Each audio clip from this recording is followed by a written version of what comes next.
하나님께서 오늘 우리에게 주시는 말씀은 마태복음 9장 9절부터 13절까지의 말씀입니다. 마태복음 9장 9절부터 13절까지의 말씀을 저와 여러분이 한 절씩 번갈아 가면서 읽도록 하겠습니다. 제가 먼저 9절 말씀 읽겠습니다. 예수께서 그곳을 떠나 길을 가시다가 마태라는 사람이 세관에 앉아 있는 것을 보셨습니다. 예수께서는 마태에게 나를 따라라 하고 말씀하셨습니다. 그러자 마태가 일어나 예수를 따랐습니다. 예수께서 집에서 저녁을 잡수실 때에 많은 세리들과 죄인들도 와서 예수와 그 제자들과 함께 음식을 먹었습니다. 이것을 본 바리새파 사람들이 예수의 제자들에게 물었습니다. 어째서 너희 선생님은 세리들과 죄인들과 함께 어울려 먹느냐? 이 말을 듣고 예수께서 말씀하셨습니다. 건강한 사람에게는 의사가 필요하지 않으나 의사가 함께 읽겠습니다. 너희는 가서 내가 원하는 것은 제사가 아니라 자비다 하신 말씀이 무슨 뜻인지 배워라. 나는 의인을 부르러 온 것이 아니라 죄인을 부르러 왔다. 아멘. 최근 몇 년 들어서 청년들이 결정사, 결혼정보회사에 등록을 하고 거기서 매칭을 해서 결혼하는 일들이 많이 생겨나고 있습니다. 결정사에서는 보통 사람에게 등급을 매겨서 관리를 하죠. 연봉, 직업, 학벌, 집안 등을 가지고서 A등급, B등급, C등급, D등급 이렇게 등급표를 만들어서 줄을 세우는 겁니다. 조금 잔인하지만 그것이 현실인 것입니다. SNS 공동체뿐만 아니라 오늘의 교회 대학 청년들을 위해서 정말로 고민을 많이 하다가 특별히 지금 리더십을 섬기고 있는 사람들에게 결정사는 아니지만 데이팅 앱을 개발해서 제공하고 있는데요. 우리 지금 크로스 공동체에 있는 한 형제가 회사에서 제가 부탁해서 그 앱을 만들고 그 앱을 우리 오늘의 교회 대학 청년 리더들에게 특별히 제공해서 위러브라는 앱을 제공해서 오늘의 교회 대학 청년들 다른 공동체와 만남을 아주 자연스럽게 해드리려고 지금 하고 있습니다. 네, 왜 나는 사용 못하는가? 네, 순장으로 섬기게 되면 사용하실 수 있습니다. 어쨌든 네. 무슨 일인가요 이게? 네, 우리 목사님이 선포하겠습니다. 순장으로 섬길지어다. 네, 네, 순장으로 섬기면 결혼까지 책임져주는 교회 너무나 좋은 교회 아닙니까? 어쨌든 제가 이 위 러브라는 앱을 함께 하자라고 하고 앱이 완성되었을 때 앱을 제가 확인해 봐야 되잖아요. 확인할 수 있는 방법은 하나밖에 더 있겠습니까? 제가 들어가는 거죠. 제가 들어가서 저의 정보를 쭉 넣고 제가 거기 기타 사항에다가 아주 세밀하게 적어놨어요. 저는 결혼했습니다. 네, 저에게 연락하지 말아주세요. 여기 적어놨어요. 근데 그런데도 저에게 연락이 막 오는 거예요. 아, 내가 먹히는구나 라고 생각을 했어요. 제가 앞전 예배에서 이야기를 했더니 한 친구가 나가면서 이야기해 주더라고요. 목사님, 그거는 메시지가 온 게 아니라 앱에서 자동으로 이렇게 연결시켜 주는 거라고 이야기하더라고요. 어쨌든 중요한 게 아니고, 네, 중요한 게 아니고 어쨌든 요즘에 결정사나 이런 것들은 사람을 등급을 매겨요. 근데 결정사만 그런 거가 아니라 우리 모두가 사실 마음의 결정사를 가지고 다니잖아요. 사람을 보면서 나도 모르게 등급을 매길 때가 너무나 많습니다. 이 사람은 괜찮은 사람, 이 사람은 조금 애매한 사람, 이 사람은 함께하고 싶지만 이 사람은 함께하고 싶지 않은 사람, 내 나름대로의 조건을 가지고 다 사람들을 판단하고 그 사람과 함께하거나 함께하지 않고 있습니다. 겉으로는 말하지 않지만 마음속에는 끊임없이 비교하고 평가하는 마음을 가지고 살아가는 것이죠. 그리고 그 평가 기준은 거의 대부분 다를 수도 있지만 대동소이하게 비슷할 때가 굉장히 많습니다. 그게 세상의 관점이죠. 그런데 말씀에 보면 예수님께서 우리를 평가하는 관점, 예수님께서 함께하고자 하는 기준은 우리가 세상을 바라보는 기준과 전혀 다르다라는 것을 알 수 있습니다. 예수님은 누구와 함께 했습니까? 결정사 조건에 넣어본다라면 등급이 나오지 않을 정도로 이 시대 가운데 함께하고 싶지 않은 사람들과 함께했던 것을 말씀 가운데서 볼 수 있습니다. 앞서 전도사님이 소개해 주었던 마태라는 인물, 이 사람은 결정사 조건에 넣는다면 최악의 등급이었을 거예요. 아예 가입 자체가 안 됐을 겁니다. 직업은 나름 괜찮아 보일 수 있어요. 세리라는 직업으로 많은 돈을 버는 직업이었지만 당시 유대인들은 이 세리라는 직업을 로마에게 나라를 판 사람들이라고 해서 상종하면 안 될 직업으로 여겼습니다. 그렇다고 해서 로마는 이 세리들을 굉장히 아꼈는가? 아니죠. 그냥 자신들이 이용하는 개와 같은 존재로 이 세리를 여겼던 것이죠. 많은 물질을 가질 수 있었을지 모르지만 돈 때문에 양심을 팔았다고 손가락질 받는, 종교적으로도 사회적으로도 어느 쪽과도 함께할 수 없는 공식 왕따의 존재였다라는 것입니다. 그런데 그런 마태를 보고 예수님께서 이렇게 말씀하세요. 9절 말씀 함께 읽어볼까요? 네, 시작. 예수께서 그곳을 떠나 길을 가시다가 마태라는 사람이 세간에 앉아있는 것을 보셨습니다. 예수께서는 마태에게 나를 따라라 하고 말씀하셨습니다. 그러자 마태가 일어나 예수를 따랐습니다. 세간에 앉아있는 마태를 보시고 나를 따르라 라고 이야기하죠. 사실 이 장면을 보는 많은 사람들은 실제로 그 시대의 사람들은 더욱더 이 장면에 의아했을 겁니다. 왜냐하면 마태는 앞서 이야기한 것처럼 함께하고 싶지 않은 사람이었기 때문에 그렇습니다.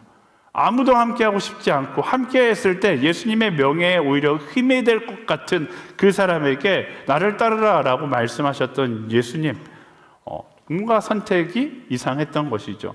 사실 그 당시에 선택받기 좋았던 사람들, 예수님과 함께하면 너무나 좋을 것 같은 부류는 따로 있었습니다.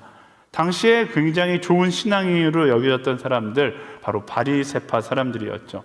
우리가 결과론적으로 바리새파 사람들을 보기 때문에 이 사람들은 이중적이고 가식적이다라고 생각할 수 있지만, 실제로 그 당시에 바리새파 사람들의 평가는 경건한 사람들, 하나님을 사랑하는 사람들, 거룩한 사람들, 그리고 많은 사람들에게 존경받았던 사람이라는 것을 알 수 있습니다.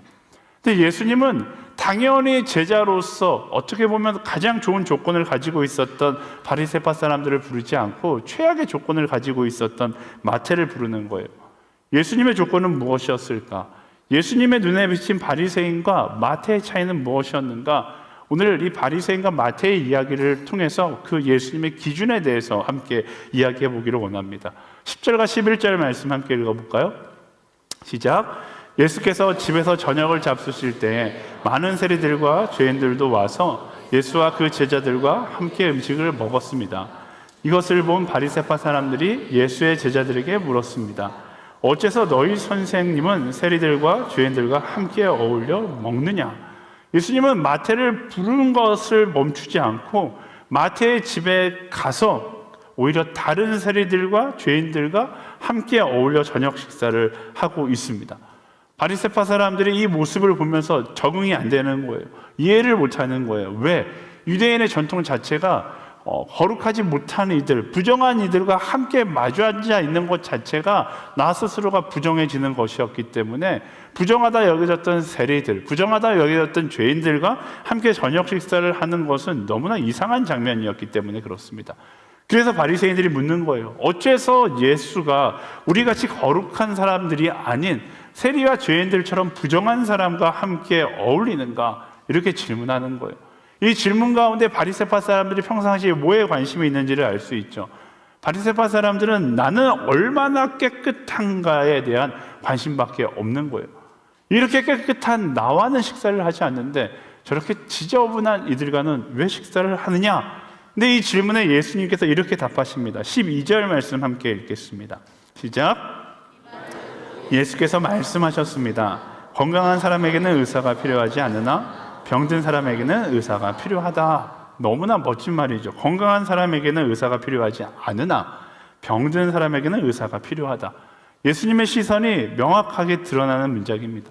나는 완벽하거나 완전한 사람과 함께하기 위해서 이 땅에 온 것이 아니라 내가 나를 필요로 하는 사람들을 위해서 이 땅에 왔다라고 말씀하시는 거예요. 예수님께서 함께하는 기준은 얼마나 깨끗한가가 아니라 얼마나 예수님이 필요한가를 보시고 필요한 사람에게 다가가 동행하시는 분이시다라는 것입니다. 그런데 이 예수님의 말씀에 의문을 갖는 사람들이 생길 수 있습니다. 실제로 역사 가운데 이 예수님의 말씀 가운데 의문을 갖고 삐딱한 시선으로 바라봤던 사람들이 굉장히 많아요. 마태와 같이 당대에 소외받는 사람들, 낮고 가난한 사람들을 위해 예수님이 오셨다라면 다른 사람들에게는 예수님이 필요 없는 것인가? 바리새인에게는 예수님이 필요 없는 것인가? 그 낮고 가난한 사람들 말고 부유한 자들에게는 예수님이 필요 없는 것인가? 예수님이 모든 인류를 포용하지 못하고 오직 이런 소수계층을 위해서 오신 것은 아닌가? 이렇게 이야기하는 사람들이 있습니다. 근데 이 질문은 시작 자체가 잘못되어 있어요. 왜? 시작 자체가 이미 교만함 가운데 있는 자들이 하는 질문이죠. 예수님께서 이 장면에서 이렇게 말씀하시는 건 그런 작은 뜻이 아닙니다. 우리가 잘 알고 있듯이 예수님은 어떤 특정 소수를 위해서 이 땅에 오시지 않았습니다. 모두를 위해서 이 땅에 오셨죠. 어떤 병든 사람들만 예수님이 필요한 것이 아닙니다. 더 큰 의미로 본다라면 우리 모두가 병든 사람이고 우리 모두가 예수님이 필요한 사람들이다라는 것입니다. 하나님께서 우리를 하나님의 형상대로 지으셨고 우리는 그 형상을 따라 살아가는 존재지만 우리가 죄로 인하여서 하나님의 뜻을 따라 살아가지 않고 나의 욕심과 나의 생각과 나의 이기심을 쫓아 살아가면서 우리는 이미 병든 존재가 되어버리는 거예요. 우리의 병든 존재를 위해서 예수님께서 이 땅 가운데 오셨고 우리는 예수 그리스도를 통하여 하나님께 이룰 수 있는 구원의 선물을 받게 된 것입니다. 그런 의미에서 본다라면요, 이 장면은 우리에게 중요한 사실을 알게 하는데 세상에는 딱 두 부류의 죄인만 존재하는 거예요. 첫 번째, 자기가 병들었다는 사실을 모르는 죄인과 두 번째, 내가 병들었다는 사실을 아는 죄인만 존재하는 것이죠. 바리새인은 전자였어요. 바리새인이라고 해서 병들지 않았는가? 바리새인도 똑같이 병든 존재였지만 스스로 의롭다 여겼고 나는 괜찮다 여겼던 것이죠. 그러자 어떤 문제가 발생해요? 나는 예수님이 필요하지 않다라고 이야기하게 되는 것이죠. 근데 마태는 달랐어요. 스스로 병들어 있었음을 알았고 그렇기 때문에 예수님께서 마태를 부르셨을 때 예수님이 너무나 필요했던 마태는 계산하지도 않고 따지지도 않고 그 부르심에 순종하며 예수님을 따라갔던 것입니다. 그 순종의 모습 자체가 마태가 예수님을 얼마나 필요로 했는지를 보여주고 있는 것이죠. 그래서 예수님이 바리새인을 외면한 것이 아닙니다.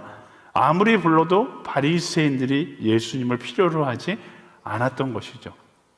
그렇다면 여러분은 어떤 죄인의 모습으로 살아가고 계십니까? 내가 병들었다는 사실을 모르는 죄인의 모습으로 살아가고 계십니까?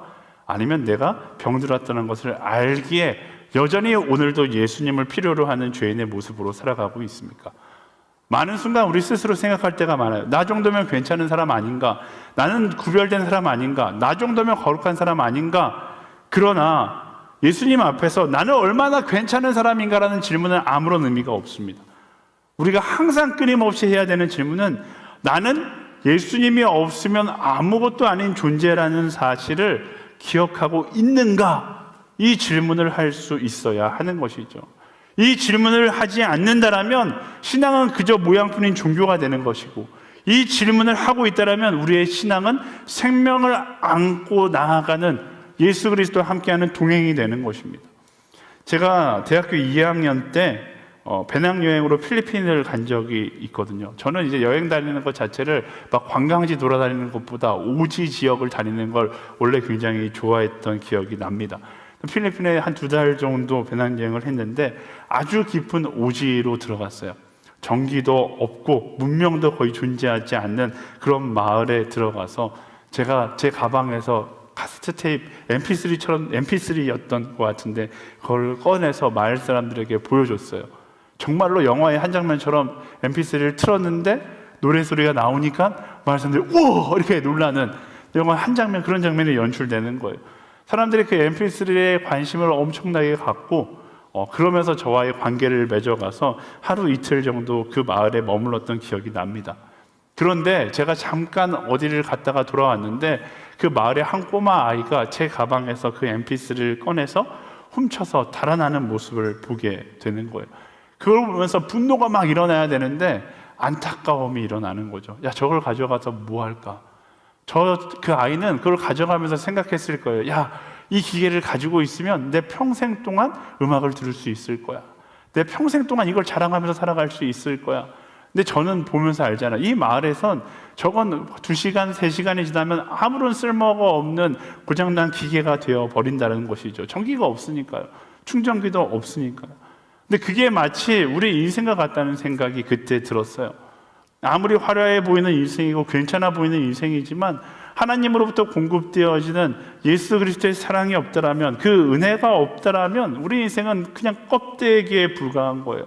근데 많은 사람들이 그 모양에 속아서 나는 괜찮은 사람이지, 이 정도면 나름 괜찮지, 그러면서 그리스도의 연결의 끈을 끊어버리고 자신의 인생을 살아갑니다.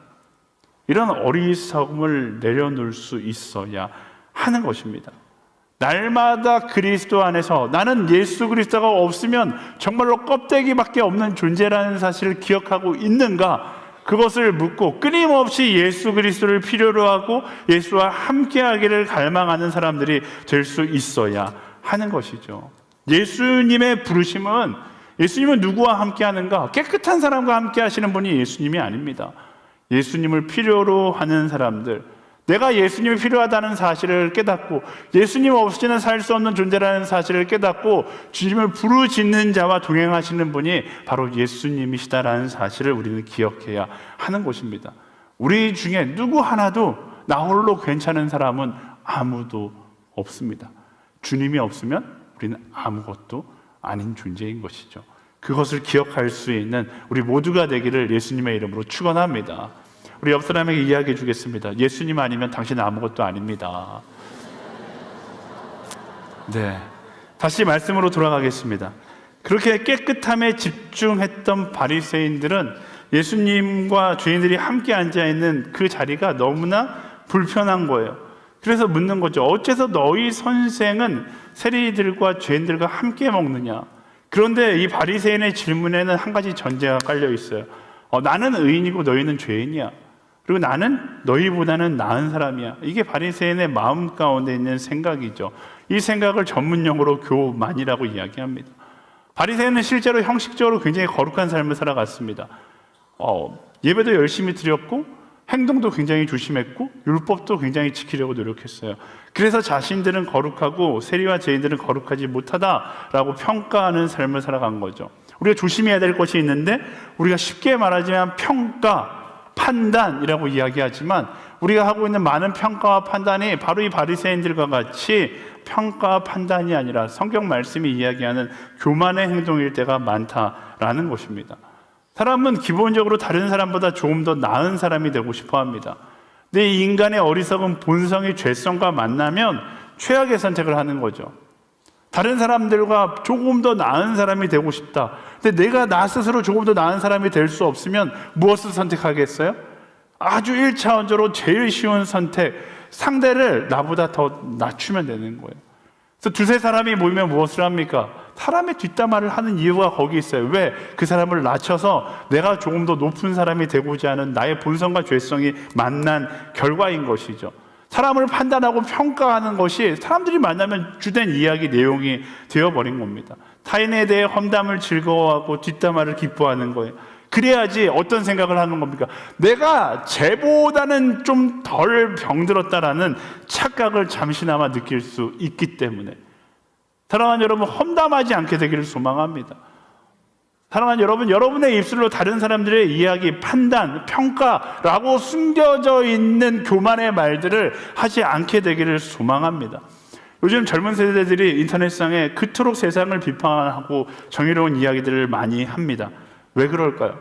그렇게 해야만 병든 세상 가운데 나는 좀 덜 병들었다라고 착각할 수 있기 때문에.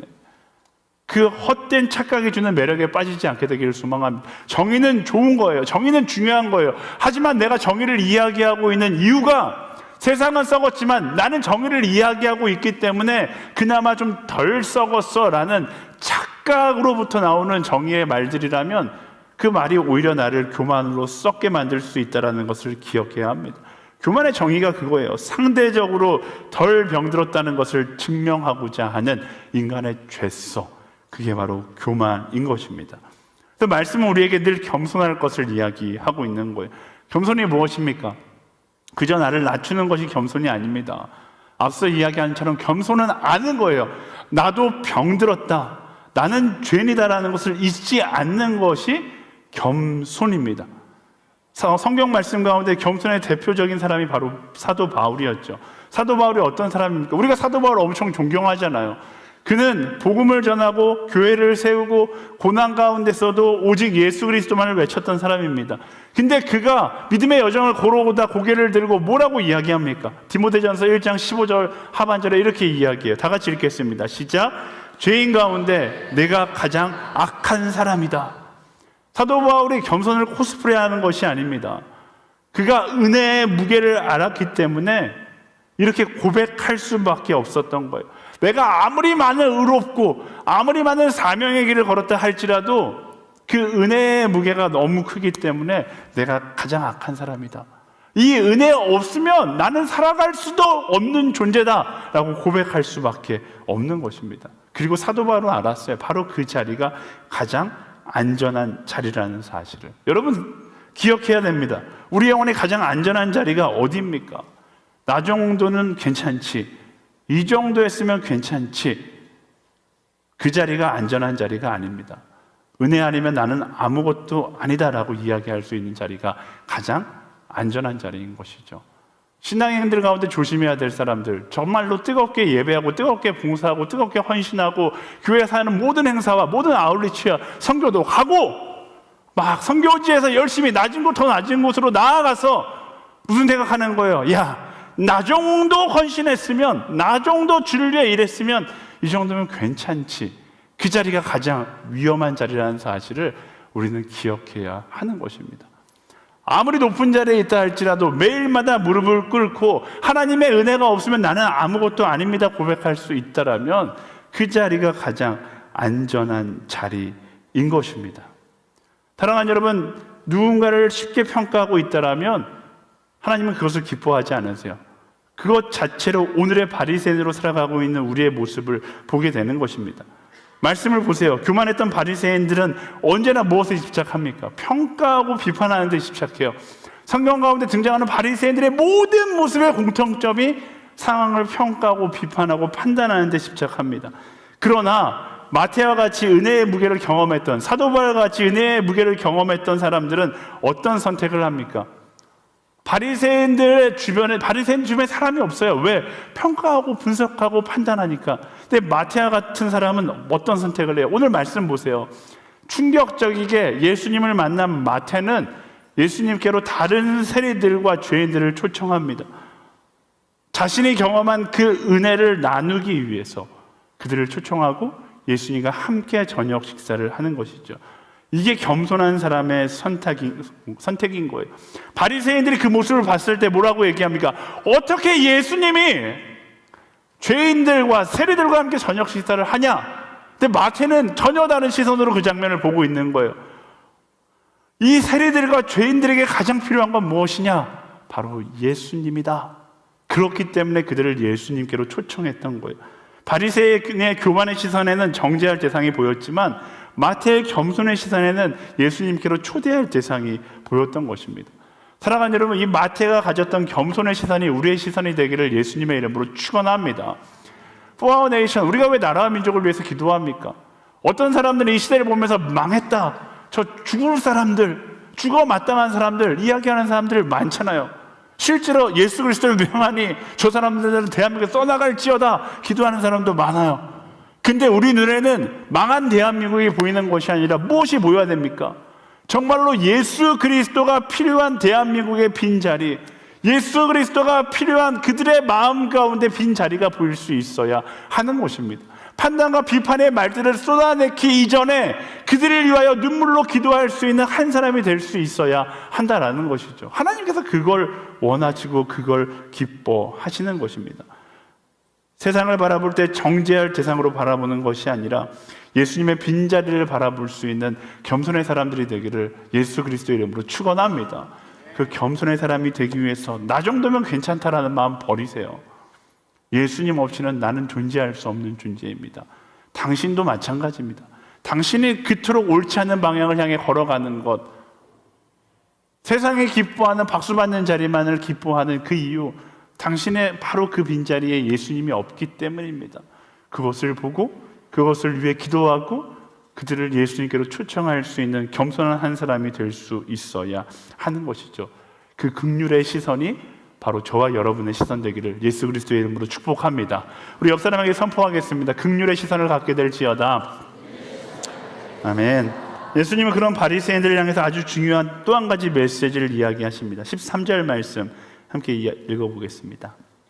시작. 너희는 가서 내가 원하는 것은 제사가 아니라 자비다 하신 말씀이 무슨 뜻인지 배워라. 나는 의인을 부르러 온 것이 아니라 죄인을 부르러 왔다. 아멘. 예수님은 바리새인들을 향해서 내가 원하는 것은 제사가 아니라 자비다, 이 호세아서의 말씀을 인용해서 이야기하세요. 왜 이 말씀을 하셨는가? 바리새인들은 당시에 그 누구보다도 열심히 제사하는 사람들입니다. 오늘로 치면 누구보다도 열심히 예배했던 사람들이에요. 누구보다도 열심히 기도했던 사람들이에요. 바리새인이 모인 곳에 가면 정말로 뜨거운 예배가 있었고 뜨거운 기도가 있었습니다. 그래서 사람들은 그들의 예배를 우러러봤고 그들을 경건한 사람이라고 생각했습니다. 근데 예수님이 말씀하시길 내가 원하는 것은 너희의 그런 제사가 아니라 자비다. 제사 자체가 문제가 아니라 자비로 이어지지 않는 제사가 문제라는 것이죠. 하나님을 향한 예배가 사람을 향한 긍휼로 이어지지 않는다면 오히려 그 예배는 하나님의 마음과 우리를 멀어지게 하는 예배가 될 수 있다라는 것입니다. 이것은 굉장히 중요한 메시지인 것 같아요. 그 대표적인 예배가 바리새인의 예배였던 것이죠. 예배 가운데 열심이 있습니다. 근데 그 열심을 세상 가운데 흘러보내지 못하니까 예배의 열심이 상대적 거룩의 우월감으로 변해버려서 나는 저들과 다르다라고 생각하게 만들었던 것입니다. 마치 이런 거예요. 우리가 정말로 열심히 이곳에서 뜨거운 예배를 드렸기 때문에 그 뜨거운 예배가 세상 가운데 예수 그리스도의 사랑으로 흩어지지 못하면 우리는 정말로 뜨겁게 예배드리는 공동체야, 공동체의 우월감이 되어서 교만이 될 수밖에 없다라는 것입니다. 그래서 예수님께서 뭐라고 말씀하세요? 제사보다 중요한 것이 자비다. 정말로 예배의 열심을 예수 그리스도의 사랑의 나눔으로 풀어낼 수 있어야 된다는 거예요. 카운트다운의 슬로건이 Come to worship, go to the nations예요. Come to worship만 되면 안 돼요. 예배의 자리에 와서 뜨겁게 예배하고 정말로 열심으로 예배하고 정말로 소리 높여서 기도하고 거기서 스탑 하면 우리는 교만한 그리스도인들이 될 수밖에 없다라는 겁니다. 예수님께서 답을 알려주시잖아요. 뜨거운 예배는 뜨거운 열심, 어떤 열심? 열방을 향한 그 사명의 열심, 예수 그리스도의 사랑의 나눔의 열심으로 흘러갈 수 있어야 한다라는 것입니다. 마태가 그랬어요. 마태에게 예배는 어떤 것이었습니까? 저는 이 장면이 너무나 멋있는 것 같아요. 마태는 최고의 예배를 드리고 있습니다. 어떤 예배? 예수님과의 테이블 월십, 저녁 식사를 하면서 예수님과 동행하는 시간을 갖습니다. 근데 그 월십의 결과는 무엇입니까? 초청하고 전하는 거예요. 그저 그 테이블에서의 예수님과의 동행이 끝나는 것이 아니라 예수님을 따라 그 사랑을 전하는 사람이 되었어요. 마태가 예수님과 함께 있으면서 그렇게 생각했을까요? 야, 나 예수님 만났으니까 난 깨끗해. 이렇게 생각했을까요? 다르게 생각했겠죠. 마태는 평생 그렇게 생각했을 겁니다. 나 같은 사람을 부르셨다고, 나를 제자로 삼으셨다고, 나를 예수님과 함께 식탁에 앉히셨다고, 그 은혜를 향한 감사의 고백으로 살았던 사람이 바로 마태였던 것이죠. 은혜의 예배를 통해서 상대적 거룩에 취한 인생이 아니라 은혜에 붙잡힌 인생이 되어 감사하고 그 사랑을 나누는 인생이 되었다라는 것입니다. 이게 예수님께서 말씀하시는 제사가 아닌 자비를 원한다라는 거예요. 상대적 거룩에 취한 인생은 비교하는 인생이 됐지만 은혜에 붙잡힌 인생은 감사하는 인생이 되고 그 감사가 결국 내 삶 가운데 흘러가서 자비로 나타나게 되어 있는 것입니다. 사랑하는 여러분, 우리의 예배가 우리의 교만을 만드는 것이 아니라 우리의 예배가 감사를 회복하고 그 감사를 지나서 나의 삶 가운데 자비로 흘러갈 수 있게 되기를 예수님의 이름으로 축원합니다. 뜨거운 예배자가 되는 것보다 더 중요한 것, 세상 가운데 나아가 예수 그리스도의 사랑을 이야기하는 뜨거운 전도자가 되는 것이 훨씬 더 중요한 거예요. 뜨거운 예배는 있는데 내 삶 가운데 뜨거운 실천이 없더라면 결국 예수님 말씀하시는 제사보다 자비가 중요하다는 말씀을 이해하지 못한 사람이 되는 것이죠. 우리 뜨겁게 예배합시다. 하지만 그 뜨거운 예배에서 멈추는 것이 아니라 내 삶 가운데 그 뜨거운 사랑을 이야기할 수 있는 겸손한 그리스도인의 여정이 저와 여러분의 여정 되기를 예수님의 이름으로 축복합니다. 말씀을 정리하겠습니다. 세 가지 메시지를 나누었어요. 첫 번째, 예수님의 부르심은 예수님이 필요한 사람을 향한 것입니다. 예수님은 완벽한 사람을 찾지 않으세요. 예수님을 필요로 하는 사람을 찾으세요. 나는 괜찮은 사람인가? 그런 질문 없습니다. 이 중에 괜찮은 사람은 아무도 없습니다. 아무리 당신보다 2배, 3배, 4배, 5배, 6배, 100배 거룩해도 완벽한 사람은 아무도 없습니다. 다 똑같아요.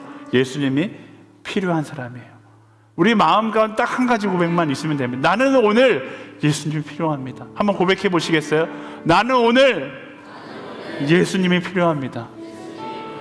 매 순간 이 고백이 우리의 고백이 될 수 있어야 하는 것입니다. 두 번째, 은혜 앞에 선 사람은 평가하거나 판단하지 않고 초대했습니다. 바리새인의 눈에 보이는 사람들은 정죄받아 마땅한 사람들이었지만 마태의 눈에 보였던 사람들은 예수님의 필요한 사람들이었어요.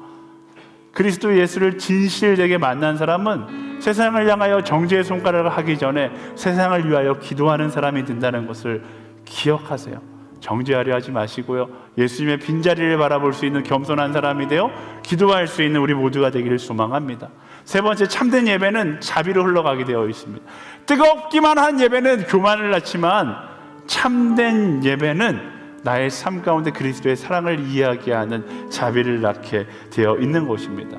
예배 가운데 은혜를 경험하십시오. 그 은혜 앞에 감사를 고백하십시오. 감사를 고백했다라면 거기서 스탑하는 것이 아니라 고백한 감사를 가지고 열방에 나아가 그 사랑을 이야기하고 나누는 하나님의 사람으로 살아가는 것까지가 참된 예배라는 것을 명심하고, 뜨거운 예배에서 우리의 예배가 끝나는 것이 아니라 나의 삶의 예배 가운데 예수 그리스도의 사랑이 나누어지는 곳까지 나아갈 수 있는 우리 모두가 되기를 예수님의 이름으로 축원합니다. 우리를 사랑하시고 여전히 우리가 주의 이름을 부를 때 우리 함께 하신 하나님께 우리 감사와 영광의 박수 함께 드리겠습니다.